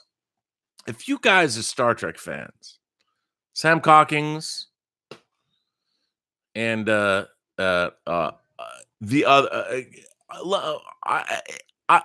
okay, I have so many feelings about Trek Yards. I'm overwhelmed. Trek Yards is probably the best Star Trek site on the web. Captain Foley. I mean, Captain Foley, my man, Captain Foley, he does reviews of all the Eagle Moss ships. Trek Yards is, when I was a kid growing up reading the Best of Trek magazine, Trek Yards on YouTube is like reading that magazine. And you've got Sam Cockings and you've got Captain Foley, and they do the Lord's work. If you love Star Trek, go to Trek Yards. By the way, they did not pay me for this. I love their shit. They look into ships and technology and toys, and I love Trek Yards. You guys should support Trek Yards. Look into Trek Yards. By the way, it's a rabbit hole. You will fall into it. If you like Star Trek, go to Trek Yards. And by the way, Captain Foley, who's, by the way, a normal married dude, beautiful wife. But man, I am all with those guys. Trek Yards is one of my favorite Trek sites on the web, and they're fantastic. And you guys, I will be on your show. Like, let's do it, man. But if you guys haven't seen Trek Yards, go to their YouTube channel, watch their shit. And it's fantastic. It really is. It really is. It's fantastic.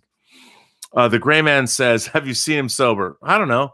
Look, the whole point of this is all about being in a bar, like with my friends, and just drinking. You know. By the way, even though I'm an old man now, do you think I would drink this much and not get to work on time? Are you kidding me? I will never miss a job based on drinking. I'll tell you a funny story. Okay, this is a true story about Kevin Spacey, Superman Returns, and Bryan Singer. Not kidding. So when we were working on Superman Returns, there was one Mexican bar in Sydney, and it was called Cafe Pacifico, and it doesn't exist anymore. And part of my job that I bequeath every Friday night when the film wrapped, and usually it was late, and Cafe Pacifico wanted to close at 10. I would call Cafe Pacifico at Brian's behest, and they would open it up, and many members of the crew for Superman Returns would come in. And in Australia, they didn't know tequila. You know, they don't drink tequila. So one night, Kevin Spacey was fucking hammered and called.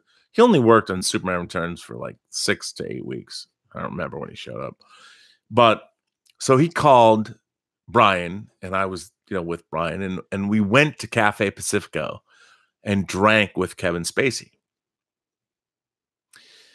Kevin Spacey, literally, I was sitting in the back with some other people. Kevin Spacey was sprawled out on our laps, and he started singing songs. I'm not casting. I'm not saying anything about that, but I'm just saying that was a night where he was fucking hammered, and I ended up going back to Brian's amazing apartment, and he had this apartment that had the roof. It was on Darlinghurst Road, 1 King's Cross, whatever. And I ended up, because that night I don't know what happened. I walked up to the roof. I fell asleep on the roof. I woke up. I'm on this amazing building in Sydney. And after Kevin Spacey sat in my lap and sang songs, you know, he was really drunk. Just saying. That's I don't even know where that story went, but hey, it's a true story. So, my God, it's 1 hour and 45 minutes of this. Sebastian says Trek Yards is awesome. Yes, it is awesome. And you know, Captain Foley, my friend Captain Foley, if you guys look, if you can't see, but there's Eagle Moss ships all up here. The Mirror Universe stuff is right here. K7, which by the way is not exactly canonical because they didn't see all the. And here's the ring ship from Star Trek: The Motion Picture. Anyway, if you guys haven't watched Trek Yards, it's so good. And if you fall down their rabbit hole, anyway, it's so good. Nicholas Acosta sent me a super chat. Watched Superman 2 the other day. I enjoyed it. You had never seen Superman 2? Which version? By the way, can I just say that my good buddy Lucas Kendall, who I've been editing his short film Skyfighter, which by the way is fucking great, and the great Tobias Richter from Germany is doing the visual effects for it. It's amazing. But so yesterday I brought this out, but since you brought up Superman 2, let me show you what my friend Lucas Kendall brought me yesterday. You can't see it yet, but let me just bring it up. Okay. So if you think this is a commercial for La La Land Records, it is. It absolutely is. If you guys don't know La La Land Records, they're the greatest. There's two companies. Varese Sarabande, which, by the way, I love because I bought Phantasm and Dawn of the Dead and Tourist Trap and all the original scores they put out in the 70s. Varese Sarabande's amazing. But La La Land, I want to say that La La Land Records is kind of like, I mean, they're the Tiffany. And this is not to denigrate from Varese Sarabande, but La La Land Records is really the Tiffany of movie soundtrack companies. And so my buddy Lucas Kendall shows up yesterday with this box. Look at this box. He gives me this. And I just want to say, La La Land, Ken Thorne's, I haven't even opened this shit up. The double disc CD of Superman 2 and 3 by Ken Thorne. Now, by the way, I shouldn't be excited by this at all. It's Ken Thorne as opposed to John Williams, but didn't ever have it. I have it now. Just saying. La La Land Records is probably, if you don't go to the La La Land Records website, La La Land Records put out the unexpurgated Ferris Bueller's Day Off. It's amazing. Oh, wait, I must go back. Nicholas Costa said he watched Superman 2 the other day. I enjoyed it. So, Nicholas, did you watch the Donner version or the Richard Lester version? Ben Bamboos. Oh, another super chat. Thank you. Oh, I missed Charles. Elizabeth says I missed Charles. I missed a super chat. Charles Austin, I apologize for missing your super chat. Let me just say that my Charles Austin says my hot dog eating contest intro reaction at that is the best Twitter handle ever. My hot dog eating. Okay, everybody should follow. It's all one word. My hot dog eating contestant intro reaction at San Diego SDCT hashtag Periscope. Chuck Austin. First of all, if this is who I think it is, Chuck, Giant Chuck. Okay, there are two men, two brothers, two guys that I've loved for years, and I think of them as Horace and Giant Chuck. That's Horace and Chuck, but Giant Chuck. These are two guys that have made my San Diego Comic-Con experience amazing, but these are two of the most amazing dudes I've ever met in my life. And Horace, by the way, how many people do you know? Horace is one of those names that have fallen into obscurity. But Horace Austin is a man. He is revered around the world.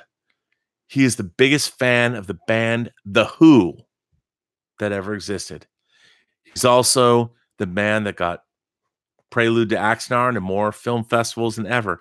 A man that paid money to do work for somebody else and never got paid. Just saying, the Austin family, they're the best guys ever. And yes, Nicholas Acosta says, another super chat, theatrical, and yes, it was my first time. That is good. It was theatrical, thank God. Brinsley says, where's Rob on the roof? Wow, I don't even know if that's Capricorn 1 or 24-hour party people. You know what I'm talking about. Bartomax says, hey, Trek Yards, yes. Schnipp apostrophe says, I know you're a physical media guy. Do you enjoy the work Scream Factory is doing? I love the work Scream Factory is doing. I think that Shout and Scream Factory, you know, they're doing great work. And I'm so happy that they've been putting out what they've been doing. But I have to say that it really put me out of business because they don't have the budgets the studio has, and they're relying on fans to do work for very little money. And I love what they're doing. I love the transfers they're putting out. But it's rough when I came from a place where I was sending people to foreign countries for a long time to make incredible special features. And those same people, the same crew that I had going to foreign countries, is being asked to work for peanuts on the dollar. And I get it. The world has changed. The world has changed. But, you know, there's a guy, Daniel Griffith, who was in this chat. He's doing some wonderful documentary work, wonderful work. And my friend Dave Parker, who I work with, he has a documentary on the new Starman Blu-ray. They're doing wonderful, wonderful work. But you know what? They're not getting paid what they're worth. And these companies are relying on fans to do work for them to increase the value of their product, but they're not willing to pay those people what they're worth, if I might just say. And I really love what Shout Factory is doing, but they expect people to work for peanuts to do documentary stuff. Our profession has been devalued by a great margin, and it sucks. It sucks. And unfortunately, because I'm an idiot too, I'm a fan, and we're not getting paid what we deserve. And if you have Dave Parker or you have Daniel Griffith working on a project for you, they should be working for a premium because they're really great. Gilbert, as you've seen him, it's great. Oh, no, I answered that. Sorry. No, I did. So anyway, guys, girls, it's been almost 2 hours for the inaugural Rip with Rob. Let's all drink again. My God. Oh my God. Let's just drink a lot. Like, watch. For God's sake. Yeah, and I hope I didn't miss anyone. I think I got everyone. Oh wait, maybe I didn't. Ben Bamboo, did I miss you? He says, here's to your inaugural Ripped with Rob. Happy Ripped Day, my slurry mouth pal RMB. My God, Ben Bamboo. Yes. Listen, just let me try. Am I slurry mouth? I don't mean to be. Look, the whole point of this was to be fun. That's why I'm wearing this shirt. So if you guys like this, you want to do more of this stuff, support me on Patreon. I'm going to do 2 of these a month for Patreon subscribers. And I appreciate that. Come and join. And by the way, I have to like be like they have to I can't do this all the time. I can't afford the liquor. I can't afford the days I've lost on my life. But you know, let's drink some more. Dave Parker says toast to John Carpenter. Okay. My man Dave Parker, the director of The Hills Run Red. I would like to. It's still 9:55. We're on the West Coast. Do you know whose birthday it is today? It's John Carpenter's birthday, his 71st. I believe. I think it's 70. Maybe it's 70. I think it's his 71st birthday. I would like to dedicate this ROBSERVATIONS live chat, the Rip with Rob. I want us all to hoist your glass to, if you follow him on Twitter, it's at the Horror Master, or find his wife, the Sandy King Carpenter. Let's dedicate this, the first live ripped ROBSERVATIONS chat, to the great John Carpenter, the man. 2 of his films I first owned on pre-recorded video cassette in May of 1980, the VCI version of Dark Star and the Meta version of Halloween. And now, next month, the 4K version of Prince of Darkness comes out, after the Escape from New York and The Fog and the They Live. I mean, let's drink to John Carpenter. Let me end this chat. The first ripped with Rob. And if you want to see more, please support me on Patreon. The $15 tier, the 2 of these a month. By the way, it's $15 because I have to buy the booze. And let's drink to John Carpenter. And follow me on Twitter, BurnettRM, or find me on Instagram at RMBurnett, or my website, theburnettwork.net, one word. Or find me on YouTube at The Burnett Work. Let's make this a community thing, and let's drink, but let's drink to life. L'chaim to life for all of you people. And let's drink to to John Carpenter, the great John Carpenter, the horror master himself, the man who worked for Hal Holbrook's church in The Fog, and who did 4 voices in the beginning of Escape from New York. Let's drink to John Carpenter and his music, his son Cody, his former wife Adrienne Barbeau, his current wife Sandy King Carpenter. Let's just drink to John Carpenter, his whole milieu. And let's drink to the fact that he is still chewing bubblegum and kicking ass. So here's John Carpenter. I dedicate it to you. Here's for Rip with Rob. Join in, whatever. So here you go. Drink some more.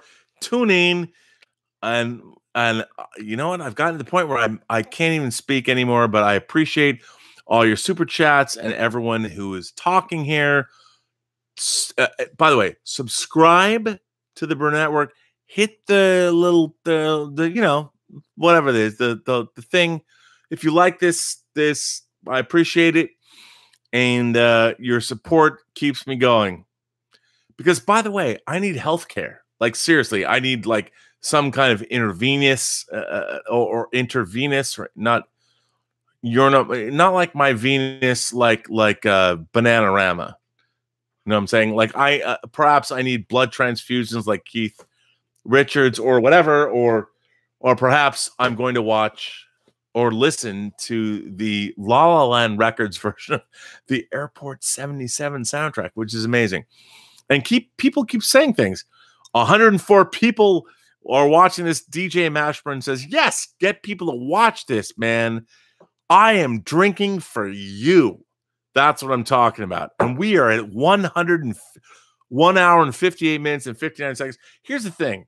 This is undercutting my professional credibility. Really. I mean, you know. Dave Parker says, thanks for the fun. I appreciate that. Danny Pearson says, I've seen an airport movie. That's good. Beatmaster says, I'm into Vulcan's Venus. I thank you all. Thank you for being here. Thank you for being a part of this conversation. Thank you for being ripped with Rob, the premiere episode. And if you want more, join my Patreon, which is either ROBSERVATIONS or Robert Meyer Burnett. I don't even remember. I'm that ripped. But what it's about is it's about community. And I will tell you this. I end all of my conversations or all of my talks on YouTube.